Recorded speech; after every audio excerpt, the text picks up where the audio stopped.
सो factorisation से related हमारे पास question आ गया, बोला जाएगा कि फैक्टराइज करो।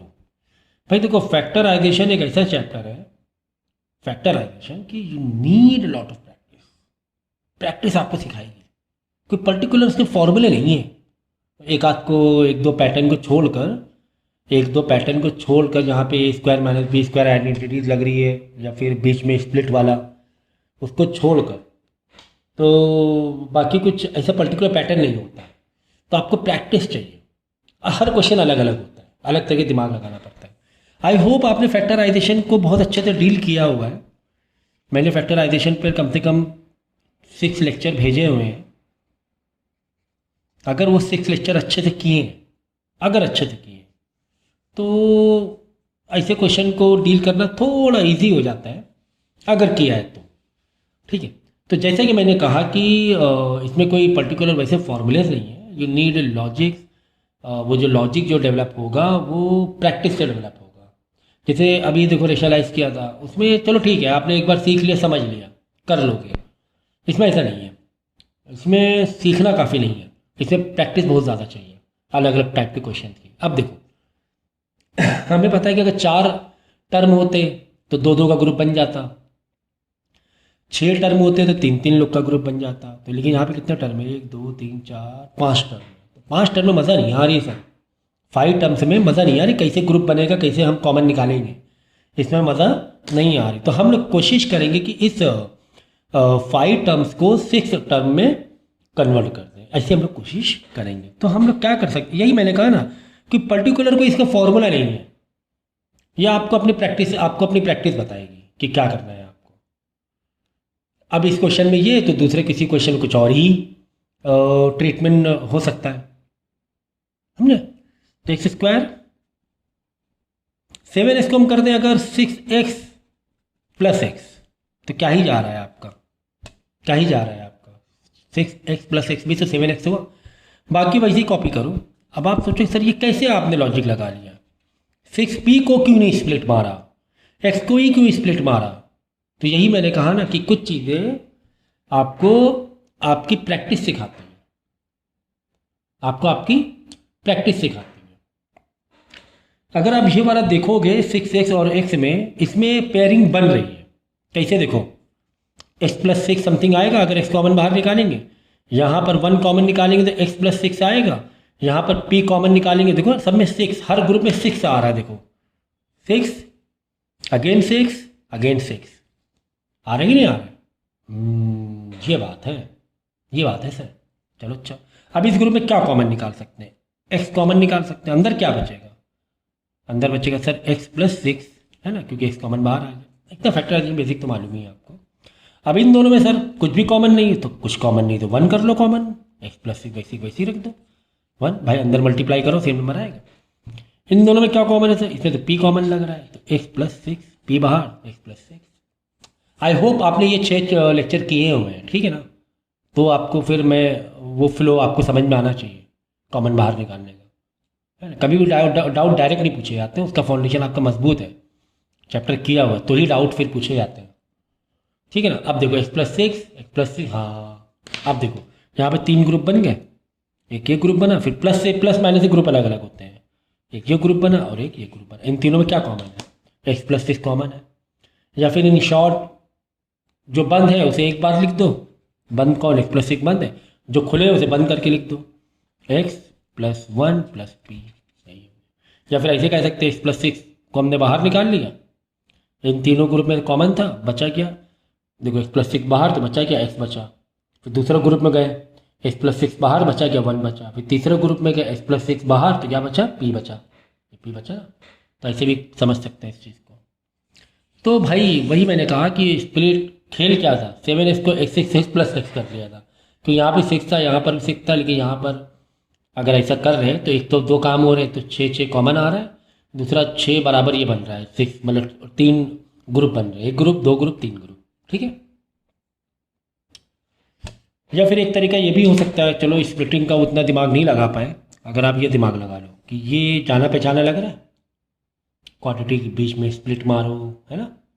अगर यहाँ से भी आप कर सकते हो, बीच में स्प्लिट मारो, क्योंकि मल्टीप्लाई में क्या चाहिए? 6 चाहिए, प्लस माइनस में क्या चाहिए, प्लस का 7, तो 6 1 7 ही करोगे ना, 6 1 6, 6 + 1 7 x, ये मैंने सिखाया बहुत अच्छे से। तो ऐसे भी कर सकते हो, फिर इसको अलग कर लो, ये बचा हुआ है, जब ये खुलेगा तो वह ऑटोमेटिक फ्रेम हो जाएगा वो। ठीक है। क्वेश्चन नंबर 13 देखो, जैसे आपको दिया हुआ है a -1, तो फिर से मैं कह रहा हूँ, अगर आपने फैक्टराइजेशन के 6 पार्ट बहुत अच्छे से किए तो ही ये क्वेश्चन समझ में आएंगे, क्योंकि मेरा स्टाइल ऑफ टीचिंग बदल जाएगा। मेरा स्टाइल ऑफ टीचिंग क्या हो जाएगा कि हाँ, आपको आता है, बेसिक फाउंडेशन मालूम है फैक्टराइजेशन के, क्वेश्चन किए हुए आपने अच्छे से, तो मैं अलग स्टाइल से टीच करूँगा फिर। ठीक है ना, ये क्योंकि डाउट पूछ रहे हो आप, ये मैं नया कुछ नहीं सिखा रहा हूँ। ठीक है ना, तो मेक श्योर कि आपके 6 लेक्चर बहुत अच्छे से आपने किए हुए हैं। नहीं किए तो पहले कर लो, बाद में ये वाले क्वेश्चन देखना, नहीं तो समझ में आएगा नहीं, आधा समझ में आएगा, आधा ऊपर से जाएगा। तो ये तो मैं क्वेश्चन दिया हुआ है -1। तो जैसे कि मैंने कहा था कि फैक्टराइजेशन में प्रैक्टिस चाहिए होता है। ठीक है ना, तब आप देखो यहाँ पे 2 ग्रुप हैं, एक ये एक ये, लेकिन 2 ग्रुप में कुछ भी कॉमन जैसा नहीं दिख रहा है। यहाँ अगर ए है तो यहाँ बी है, यहाँ A-1, यहाँ B-1 सर, कुछ भी कॉमन जैसा नहीं दिख रहा है। तो हमने क्या करेंगे मालूम है, हमने पहले अंदर ए को अंदर भेज के, इधर बी को अंदर भेज के मल्टीप्लाई करा लेंगे, फिर क्या करेंगे, जो टर्म को रीअरेंज करके अपने तरीके से कॉमन निकालने की ढूंढने की कोशिश करेंगे। तो ए को मल्टीप्लाई अंदर कराओ, A² - B into B, B² minus into minus plus, ये ध्यान रखो, ये माइनस इंटू माइनस, हमेशा पहले साइन का माइनस मल्टीप्लाई होता है, माइनस इंटू में प्लस, B/1 B कर लिया। अब क्या करें सर, हाँ, अगर B² - B² इधर ले ले तो, क्योंकि देखो ये कोई, मैं भी आपके सामने कर रहा हूँ, कोई ऐसा मेरा रटा हुआ नहीं है, आपके सामने मुझे भी लॉजिक लगाने हैं, है ना, मेरा कोई रटा हुआ क्वेश्चन नहीं है। मैंने कहा ना, इसमें कोई फॉर्मूले वाइज नहीं होता, इसमें बस लॉजिक लगाओ सामने सामने। अगर मैं A² - B² ऐसे कर लूँ,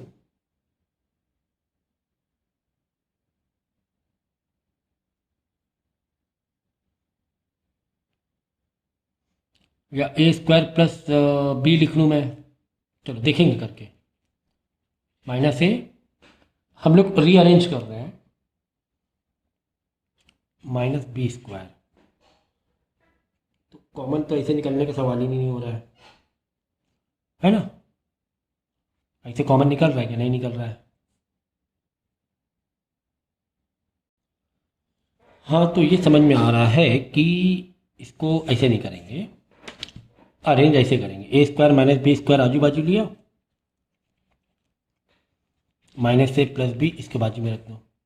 क्या ये जाना पहचाना लग रहा है? हाँ सर, A² - B² की आइडेंटिटी लगा दी है sir, A plus B minus B, A plus B, A - B लगा दिया। यहाँ क्या बचा, -A प्लस B बचा। तो एक काम करते हैं, इसको भी इसमें से कॉमन निकाल के इसको भी ब्रैकेट में डाल दें, इसमें भी ब्रैकेट में डाल दो। कैसे, देखो, अगर मैं यहाँ पे इन दोनों में कुछ भी कॉमन नहीं, तो मैं क्या लूँगा कॉमन, 1 लूँगा। मैं क्या कॉमन लूँगा, 1 लूँगा, तो अंदर क्या बचेगा, -A प्लस A हो जाएगा, प्लस B माइनस B हो जाएगा, है ना, बाहर क्योंकि माइनस है ना। अब तुम्हें 2 ग्रुप दिख रहे हैं, प्लस और माइनस के ग्रुप अलग अलग होते हैं, एक ये ग्रुप दिख रहा है और एक ये ग्रुप दिख रहा है, ये 2 ग्रुप है।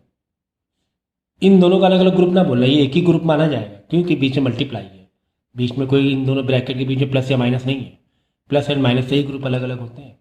तो ये एक ग्रुप है, ये एक ग्रुप है, इन दोनों में कॉमन क्या है, I think A - B common लग रहा है, इसमें भी A - B, इसमें भी A - B, है ना। तो मैं क्या करूँगा, A - B बाहर लूँगा, फिर ये ब्रैकेट खोलूँगा, देखो इस ग्रुप में A - B बाहर, तो बचा क्या, A प्लस B बचा। ठीक है, फिर आगे क्या है, माइनस है, इस वाले ग्रुप में आ जाओ, इस वाले ग्रुप में A - B तो बाहर, A - B बाहर, बचा क्या, ओनली 1 बचा। ये आ गया आंसर आपका, this will be your final answer. ठीक है, तो इस तरीके से, ऐसे मैंने कहा ना, हर क्वेश्चन फैक्टराइजेशन में अलग अलग, वो आपको प्रैक्टिस ही आपको करा पाएगी, बाकी और कोई रास्ता नहीं, आपको प्रैक्टिस करनी पड़ेगी बहुत। जैसे कि एक क्वेश्चन आपको दिया हुआ है, 9a² plus 3a minus 8b minus 64b²। ठीक है ना। अब इसको फैक्टराइज करना है, तो क्या ये दो ग्रुप में है? यहाँ से दो ग्रुप में है। ठीक है। तो अगर ये दो ग्रुप में है तो इसमें से कॉमन अगर 3a लोगे तो अंदर क्या बचेगा? इतनी मेंटल मैथ लगाना पड़ेगा। अंदर बचेगा 3a प्लस 1, लेकिन इसमें अगर -8 लोगे तो अंदर बचेगा -8b लोगे तो सेम नंबर कॉमन आना चाहिए। तो मुझे नहीं लग रहा है कि इन दोनों में सेम नंबर कॉमन आता हुआ दिखाई दे, मुझे नहीं लग रहा है कि सेम नंबर आ रहा है। ठीक है। तो क्या करेंगे हम लोग मालूम, रीअरेंज करने की कोशिश करेंगे। ऐसे तुम कॉमन बाहर निकालोगे सेम भाई सेम ग्रुप आना चाहिए ना। जैसे यहाँ पे देखो ये -b, तो यहाँ पर ये -b आया है ना। जैसे यहाँ पर देखो x+6 x+6 आया, ऐसे कॉमन नहीं आ रहा है। अगर इसमें 3a बाहर निकालोगे तो a+1 आएगा, इसमें 8b बाहर निकालोगे तो 1 -8 कुछ और ही -8b आ जाए, तो सेम नहीं आने वाला है। हम लोग रीअरेंज करेंगे। हम लोग क्या करेंगे मालूम है, 9a² के बाजू में 60। अब सर ये कैसे आप कर पा रहे हैं? भाई मैंने कहा ना, मैं बार बार कह रहा हूँ कि प्रैक्टिस ही चाहिए फिर इसके लिए। कुछ चीज़ें ना मेंटल मैथ प्रोसेस कर जाता है दिमाग, वो एक बैक ऑफ माइंड में हो जाता है, वो प्रैक्टिस कर करके आ जाता है। और ये दोनों के साइड में ही रहने दो, क्योंकि मैंने माइंड में प्रोसेस ये कर लिया था कि ये आइडेंटिटी मैच कर रही थी। ये -b कैसे, अगर मैं इसको 3a का होल स्क्वायर कर लूँ तो क्या आपको कोई दिक्कत है? अगर मैं इसको 8b का होल स्क्वायर कर लूँ तो आपको कोई दिक्कत है? भाई 3a का होल स्क्वायर का मतलब भी तो 9a² ही तो हुआ। 8b का होल स्क्वायर का मतलब भी तो 64b। तो ये नज़रें मेरे पकड़ी थी। देखो 3a 8b 3 है ना, मैच खाता हुआ दिख रहा है आगे चलकर। ओके। तो अब आप यहाँ से ये रियलाइज़ करोगे कि ये समथिंग a का स्क्वायर, ये समथिंग b का स्क्वायर है। a² - b² की आइडेंटिटी लग रही है ना। a का स्क्वायर b का स्क्वायर, तो a का स्क्वायर b² क्या कहता है कि a+b a - b कर, तो 3a + 8b मैं ऐसे लिखूँगा, 3a - 8b मैं ऐसे लिखूँगा। इसकी आइडेंटिटी अगर नहीं आती है तो आइडेंटिटी वाला लेक्चर ले लेना। बिना आइडेंटिटी को तो तुम भूल जाओ कि फैक्टराइजेशन कर भी पाओगे।